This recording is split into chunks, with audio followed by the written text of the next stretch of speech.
Thanks for staying with us. So, a few days ago, the Poultry Association of Nigeria urged the federal government to intervene in the current egg glut being experienced in the market, forcing farmers to reduce the prices.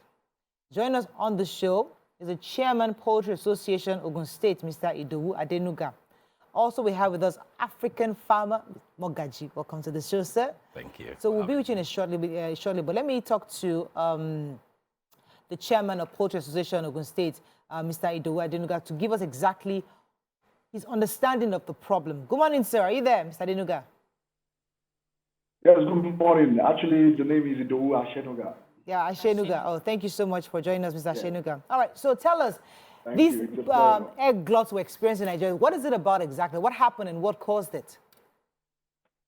Yes, actually, the main cause of this particular egg glut is the redesign policy of the CBN, which of course took cash out of the system. And if you all know, 54% of Nigeria's GDP is cash-based. So when you suddenly take out cash, it creates this kind of situation that we're having in our hands right now. And we are saying that since this is no fault of ours, there's a need for the federal government and the CBN to quickly intervene. And unfortunately, simultaneously, the cost of our raw materials is going up while the prices of our product is on the decline. So it's a complete nightmare for all our members across the country. So, I mean, somebody will think egg glut, there's excess egg, right? Why don't you? Yes, absolutely. Okay, so it's affordable. So for to Nigerians, it's a good thing. Cheap. It's become cheaper for us to. Why is that a problem for the manufacturers? Not even cheap. No, the situation is consumers are not buying. Okay, if you notice during the cash strangulation that we had a few weeks ago, people didn't have cash to buy products, and unlike other producers that could minimize their production, that could put a halt on their production, we are completely helpless because there's no way I can stop my chicken from feeding, and there's no way I can stop them from producing eggs every day. So we can't control the system. So the only option we have is to continue to produce.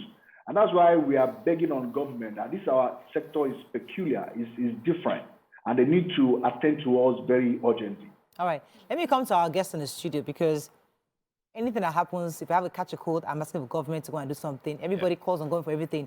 In this situation, what do you think government is supposed to do exactly? Well, fortunately, Mr. Idowu is my friend and a colleague, a professional colleague. I would say this, that before we call on government, associations can, take more responsibility. The government can do so much, but what we're having now is similar to what we had during COVID, where we could not distribute eggs, where people could not buy eggs. And 3 years after, we're in the same condition. Yes, this scenario was caused by Naira Strangulation. Yeah. However, a core conversation is around distribution. So the farmers are producing, but consumers are still buying expensive. So what that means is that we need to take the eggs. We need systems that distribute. I studied the Colorado egg system in Colorado, not theory. Now, there are just about 3 companies distributing eggs all over Colorado. So we need associations and cooperatives, urban cooperatives, to go into that distribution value chain such that we don't allow farmers to face these challenges ever again. It's mostly a function of distribution. Egg is still the same in number centers in state capitals. It has not dropped. So so the farmers cannot push out more. The middlemen, they cannot buy more because people are not buying from them because they don't have cash. So we need to, we need governments. Where we need government is to facilitate conversations around distributions, some funding, incentives. But even if you distribute, though, let me come to you, ladies. So the part, because this is it's personal, it's close, because a friend of mine was really, she's been talking about it, and it's causing a lot of stress for her. She's into poultry farming and other areas of farming. And I think that many, like when we started this conversation, many people do not understand what the problem is because the average Nigerian watching is still buying eggs the same price they were buying it before. So they don't understand why there is egg glut. A farmer has the poultry farm has, let's say, 10,000 eggs. You've been feeding them the same amount of money last year, the same amount of food last year. The price of food is going high, and you cannot stop feeding them. You must keep feeding the chickens every day. When they are laying eggs, they are laying eggs every day. If they don't come and pick up yesterday's supply of eggs, today's supply would land, tomorrow's supply would land. You would need to, people were throwing away eggs in February. They were burying eggs because there was nobody coming to collect the eggs from them. So they had to crash this price of eggs from their own manufacturing, from their own poultry, from the farms. And even with that, they are now, the calculation is now at a loss. The money they are spending on feeding the chicks, they are not making it back from the eggs. So that is the current crisis facing poultry. So how does distribution solve that problem? So if I bring it, is it by bringing it to people's houses? How? Because it's a cash issue. It's a distribution challenge. For me, the way I see it is there was a cash issue when there was the strangulation, right? So I'll use myself an example, and I'll use Ipori Market. I will not call your name, that woman that I buy eggs. When the strangulation started, it moved from 2,000. It's now 2,100. It's now 2,200. It's now, as of today, it's 2,500, right? But I understood at that time because, yes, there was no cash. But then now there's cash. Her price has not dropped. And then you're here, and Mr. Shenuka is here, and he's saying to us that there's egg glut. I don't understand that. You know, so I feel that the middlemen, so this is where you would explain. The middlemen, are they deliberately creating a scarcity for us and making your job as farmers harder because they want to make a profit? We, the people, deal with them. Or is it that our distributors do not have the wherewithal, they don't have the transportation, the logistics to get eggs, but they were doing it before the strangulation, but all of a sudden, what is happening that they are unable to do it? So that's the... So you see, I always say that yesterday's formula for success is often tomorrow's recipe for failure. Now, we've always waited as farmers across the country, across West Africa that I've studied. We always wait for people to buy from us and take to distribution or to final market.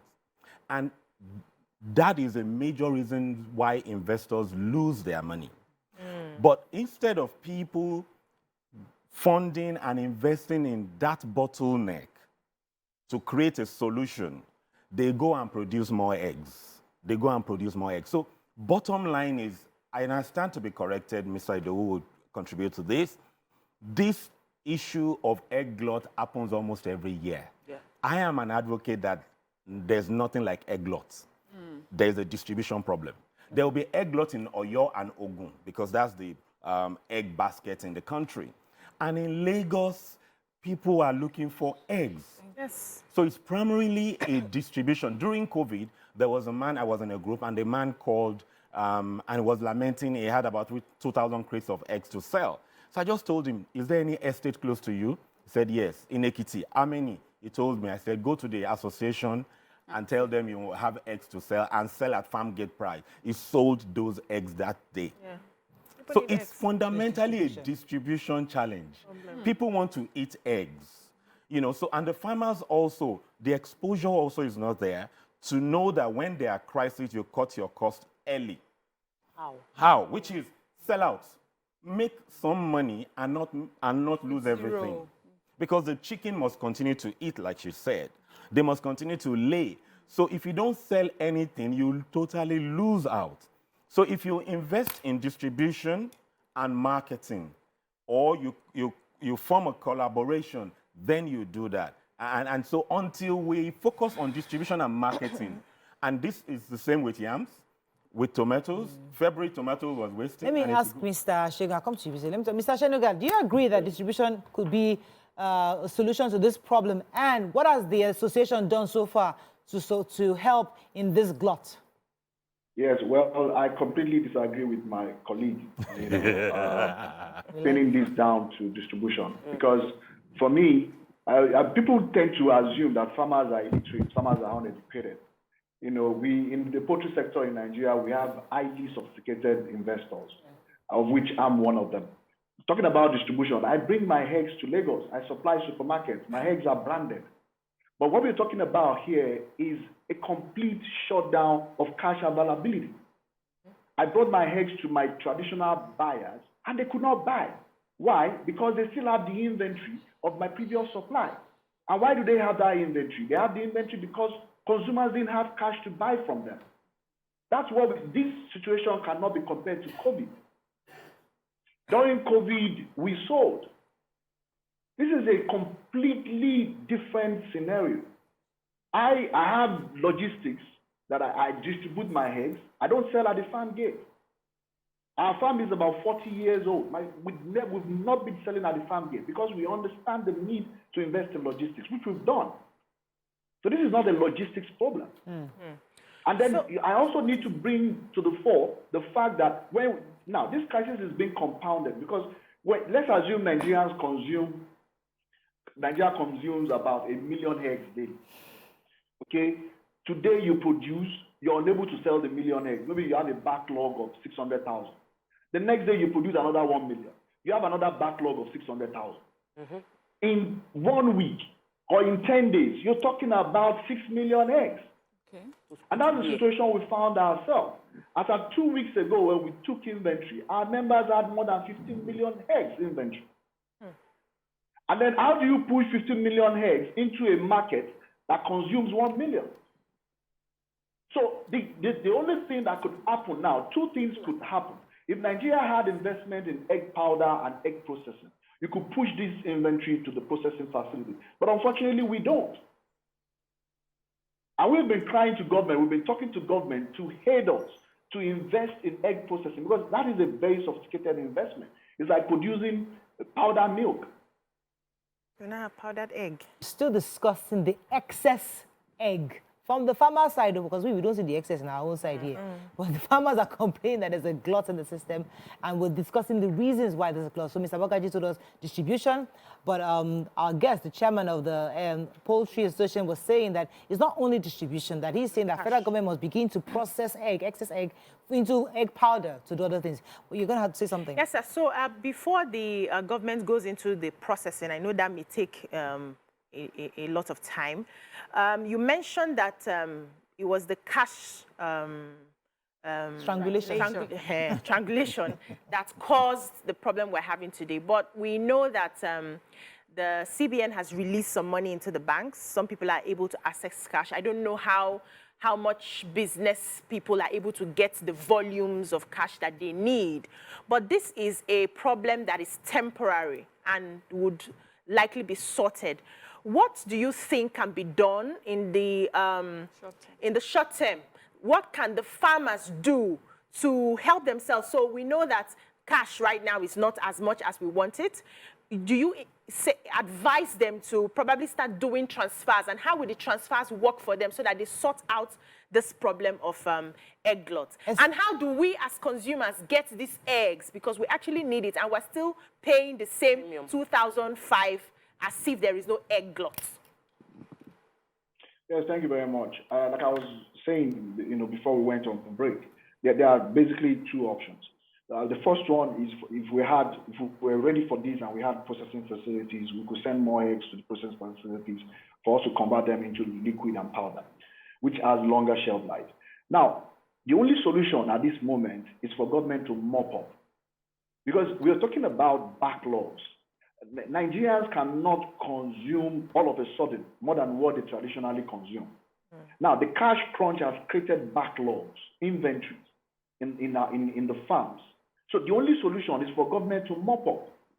And if they don't do that, what is going to happen to our members? Mop up the eggs. That's what happens in trainer clients. Even though and then give to Nigerians. Yeah. Oh. Give to.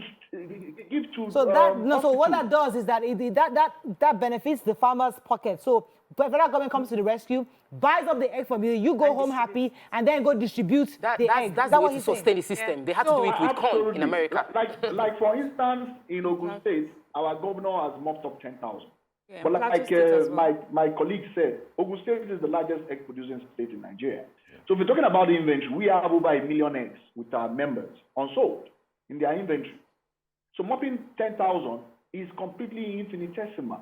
Even Oyo, that is our neighbor that produces quite a number too, they've not mopped up anything. So we are saying that the state government has a role in this, the local government has a role in this. There are 133 million poor Nigerians that need good nutrition. Yeah.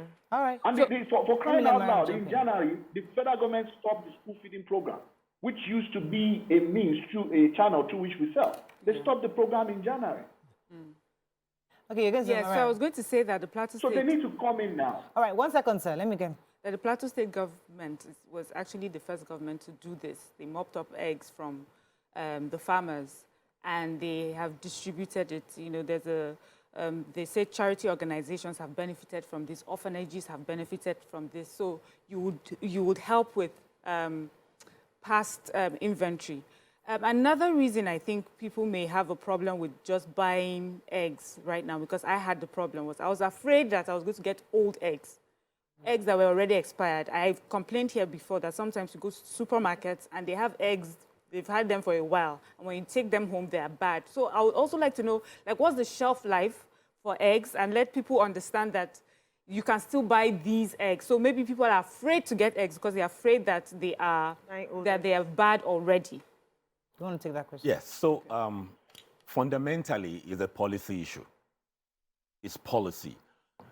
If you cannot guarantee that you get fresh eggs, then you'll be scared and you will still not buy. Yes. Okay? So when there are policies, then we'll be sure that that will be taken care of. And while I also appreciate the fact, like Mr. Idowu has said, that this is unique, it's different from COVID. COVID was also unique. But every year or every other year, there's egg gluts. Unique So fundamentally, we need governments, private sector, NGOs to be proactive as against reactive. It's all, okay, so after Plateau has mopped up some, what happens from next month or 2 months' time where there's no glut again? Yeah. So that distribution, there are a lot of government bosses, staff bosses, that are not working weekends, that we can engage to move these things. We need to be more creative across board. And in June, July now, we'll have this conversation around tomatoes being astronomically expensive to about 40,000 per basket. What has happened also? In February, the distribution was not there. And, you know, so bottom line is... So my worry is that if this thing sounds temporarily, why are we making a case out of it? Because, yes, according to it happens often, but this looks like a temporary problem because of the cash crunch. So for the poultry farmer, it's not temporary. In the last 4 or 5 years, government policies has almost killed the sector. I can tell you this for free. In Lagos, between Aja and Ekwe, over 60% of the poultry farmers, educated people, have shut down because they changed policy. And so every time they change policy, it affects the livestock farmer first. And when they changed the policy on maize, that moved the price from 45,000 per ton to 150,000 per ton, it destroyed a lot of poultry farms coming out of COVID. So bottom line is policy. Everything is policy, but it's still temporal. Let me take this call from Brown, Delta State. Good morning, Brown. Are you there? Good morning, Brian. You're live. Go ahead, please. Please, my contribution to this poultry thing is this. The agribusiness specialist in the studio just said it all. When he said the issue was marketing and distribution. But I was surprised when the Ogun State chairman of Poultry Association said that was far from the truth. I'm in Delta State. The price of egg in Delta State is going up. It used to be 100 naira, but now it's between 120 and 150. And the only cause for that probably will be scarcity. If there's no egg, the price will actually go up. So I think the issue there is marketing and distribution. Thank you very much. Thank you very much. I want to say something. Because of my involvement within the industry, I know that there's a huge value chain, and the cost of going beyond the production is very huge. The production is huge, but processing is far bigger. Like you mentioned with tomato, we had tomato surplus in February, wasted. But imagine if we have enough processing plants to package it into cans that we can always buy for cheap later. We don't. It's very expensive to do that. And the money cannot come from individual pockets to do it. We don't have the infrastructure. And we are going to depend on government. But government policy can change and cause your business that you put all your money into to go bad. So that's a huge problem. When we talk about lack of foreign direct investment, this is it. Foreign direct investment can take, we don't need eggs. Eggs can be turned into egg whites in a can, and egg yolks in a can. Abroad, you buy egg whites that you can use for those that are doing egg whites, baking and all of that. And people can buy egg yolk and just buy egg yolk alone. So the eggshells have a lot of things it can do. So we're sitting on a government, we're just wasting. And we have a Minister of Agriculture.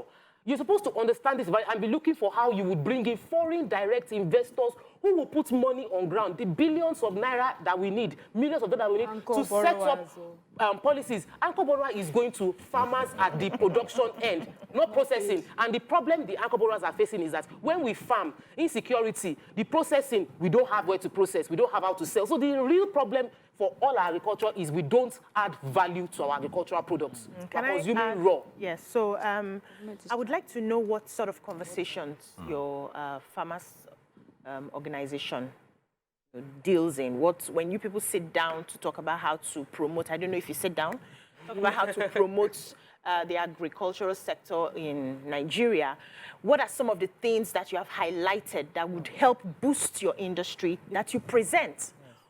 Do you people have this sort of conversations? Because first of all, I'm sorry to say, the government will not just sit down, though they're supposed to think on behalf of you and bring up these projects. But we know that the government doesn't do that. So you need to do it, put it in a template, and then start seeking and asking them for investors because you've highlighted what your industry needs. Do you people do? Right. Let me take this comment from the chairman wanted to respond to Tokwe. Sir, Mr. Ashenoga, are you there? Go ahead, please. I'm here. Now you see, people need to understand what is happening, in real terms. You see, the problem with food in Nigeria is that food is a system. In Senate clients, there's food system. And, you have to have a systemic approach to handling food. Because now, he talked about policy. There's also the need for regulation. Now, when you look at processing of eggs, it's sophisticated. Very. And in Nigeria, nobody's regulating the standard of eggs. Yeah. Nobody's regulating the standard of maize that goes into my production. So that would hinder us from even export, because this product is exportable. Nigeria is the highest egg-producing country in Africa. Oh. Okay, but unfortunately, we are not looking at that sector. The sector is worth trillions of naira, but there's no regulation. If there's no regulation, there can't be standard. And there will never be an investor that will come into that end of the value chain without regulation. All right. All right, let me pause you for... Let me pause you because I have a caller that I have to take. Lamide Akala, good morning. Thanks for joining us. Oh, we lost that call. Now, let me let you answer BC's question concerning the conversations you have. Yes. So I like to always take... Oh, I'm told she's there. Hello. Okay. Hello, good morning. Good morning. Thanks for calling. We'd like you to share your thoughts on this, because I know you're Tokwe's friend, and Tokwe said you're a farmer too, that you're going through this. Tell us some of your own experiences too. Your challenges. Yeah, so basically, like what everybody is saying about policies and regulations, there needs to be policy and regulation in place for the egg industry, for the egg to be a standard. And apart from that, the egg glut that is going on right now is being forced by the middlemen. The middlemen are taking so much power into their hands that they also want to determine the price of the products that are coming out from the farm. We can say we want to go into processing in Nigeria, we want to do all that, sell the egg white, sell the egg yolk, but is there a demand for it? There's no demand for it in our country. Yes. People want fresh. They want to get it from the farm directly, get it from the supermarket. They don't want anything that has to do with egg yolks or egg whites. So basically, we can continue to sell what we are selling at the moment if we solve the problem of distribution as farmers. So for me, As a farmer right now, we are planning on how to go straight and direct to the market and cut off the middlemen. Thank you, Velamide. You see, that's an interesting point because it's about the people. Yes, and this is my problem. The middlemen. We complain about government did not do this, but we forget that we are the ones making this issue. So she has said that now, as a farmer, a middleman picks up from you, takes it from you for cheap because you have a glut. And then they inflate the prices to you, the consumer. So how do we, as a people, understand that we must enter the process of the value chain with equity? Can I bring a paradigm on the table? Please. We are speaking from an educated person's perspective. The middlemen did not go to school. Some of them. Yeah. They are I disagree with you. No, a majority of them are uneducated. The principalities and powers there did not go to school. So this is the challenge. We always try to bring policies that threaten the people that support the system. It's always the uneducated that are there, come rain, come shine. The educated people get better things, move on. So when we bring policies, instead of looking at policies that help them as a crucial stakeholder, we want to eliminate them. They are putting 2-3 generations of distribution. And so we want to knock them off. So when they find the opportunity, they strangulate everybody. And so when educated people are coming into the investment, many people don't have business with starting up a poultry. They should be funding that distribution, creating another parallel organization with the middlemen. The middlemen don't think long term, they're thinking of tomorrow. It's just like the politics you're talking about. So bottom line is, until private sector, new administration comes to sit down with real players who have burnt their hands, policies would not change. And I heard they're writing policies now, and there are private sector people writing the policies. Oh, salary earners, not practitioners. So the thing is going to be in a spiral. Can you give me an example of one policy right now that you think is affecting this negatively and one you think could be a positive? One policy is that most of the multinationals, it will amaze you, we import eggs in the hundreds of millions of dollars. Wait. Egg powder. Why? The multinationals involved in baby foods and co import egg powder. They don't use our local eggs. They don't use our own, and the challenge, let me balance the conversation, is that because we're not regulating what goes into the eggs, when they produce the eggs, the multinationals may not be able to buy our eggs, maybe because of antibiotics residue, because there's no policy dictating that. So even if they want to buy the eggs, there's antibiotic residue. There are a lot of things that does not meet international standard. Wow. So bottom line, so they cannot buy. That's the truth. Let's call it spade a spade. So there's a lot that needs to happen. So we need to update our eggs. So the multinationals want to buy, even though the multinationals have a cabal globally also. They are funding egg producers outside the country and not funding here. So there's a lot of global food politics. So what I'm saying, our government could have done a policy that if you are producing eggs, if you need egg powders within Nigeria and we have eggs in Nigeria, you must find a way to channel your production. But don't put antibiotics in my eggs. We must first start with policies that ensure that they produce safe, safe eggs. Same thing where your soft drink in Nigeria is even from the soft drink abroad. Yes, the sugar here. Same brand. So we have to ensure that a lot of standardized. Things is a cocktail of things that need to be resolved. That's why the caller said, what the demand we have now is they just buy egg. All this powder or no powder is too much of that's a different that needs to be done. Right now, what the demand we have right now is just sell egg, we want to buy it fresh. And to get that done, middlemen, somebody needs a party of the farmers, middlemen, and retailers. There has to be some kind of they have to have but I hear what he's saying. He's saying that when we do that, when farmers now say, okay, middlemen, you are my problem, I'm going to make sure I meet the consumers directly, is that you make for the time where there will be a period where you need that middleman, but because you have shown him that you can go over him, because he needs to make a profit and maybe make up for the losses he's made when you went directly over them, then we'll have this issue of constant prices not going down. That's what I understand you were trying to say. Let me even another case in view. There was a big organization. We have to wrap up. Okay. Let me just take our final comments from Mr. Shenuga before we run. Mr. Shenuga, are you there? Let me take your final thoughts before you run. Yes, thank you very much. You see, for me, there is a need for us to come up with a food system planning.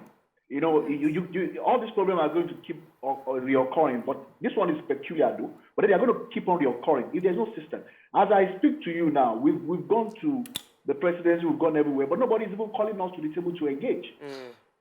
But there are some roles that are supposed to be played by government. There are some roles that are supposed to be played by the private investors. But we all need to get to the table and engage. And everybody has clarity on the roles they need to play. And that's where there is a gap. Because when they are coming out with policies, they are not bringing us to the table. And these are policies that will throw our investments into jeopardy. And that's the challenge we have here. So with this particular situation, there is nothing that could solve this problem except our farmers are burying eggs already. Talking about quality, the eggs that are going bad on the farm, they are burying. Hundreds of thousands of eggs are already being lost. Yeah. There's a minimum to what you can give. All right. We have to wrap up. Thank you, Mr. Shoninga, for joining us this morning. Unfortunately, we ran out of time. Thank you, Mr. Mogaji, also for joining us. Thank you very much. I think from all that we have discussed so far, I like the idea of the parallel channels, where we have those who've been doing it, and then we have to now properly create another innovative distribution channel that can do it properly so that it is well regulated, possibly by government. And then these guys have been there forever. After you realize that everybody's using, because someone like the farmer, Lamidi, that I called earlier now, she's having to go straight to the retailer. Yes, like Uber and Yellow Taxi. God bless you. It's like Uber and Yellow Taxi. We got to just find a parallel option. That's all we can take on today's show.